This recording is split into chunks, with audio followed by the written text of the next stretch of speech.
పశ్చిమాఫ్రికా దేశమైన నైజర్లో విమానాశ్రయంపై దాడి జరిగింది. రాజధాని నియామేలోని డెయోరీ హమానీ అంతర్జాతీయ విమానాశ్రయంపై సాయుధ దుండగులు దాడికి పాల్పడ్డారు.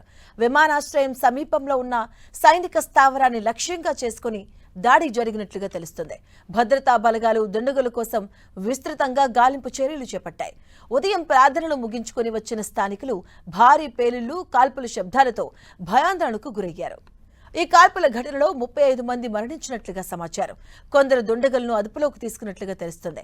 దాడి అనంతరం కొంతమంది దుండగులు స్థానిక జనాల్లో కలిసిపోవడంతో వారిని గుర్తించడం కష్టంగా మారిందని ప్రత్యక్ష సాక్షులు చెబుతున్నారు. ఈ దాడికి ఇప్పటి వరకు ఏ ఉగ్ర సంస్థ బాధ్యత వహించలేదు.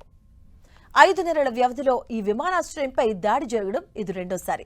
నైజర్, మాలి, బుర్కినా ఫాసో కలిసి ఏర్పరచుకున్న భద్రతా వ్యవస్థలకు ఈ విమానాశ్రయం కీలక కేంద్రంగా ఉంది. అందువల్ల ఈ దాడి ప్రాంతీయ భద్రతా పరిస్థితులపై మరోసారి ఆందోళనలు రేకెత్తిస్తుంది.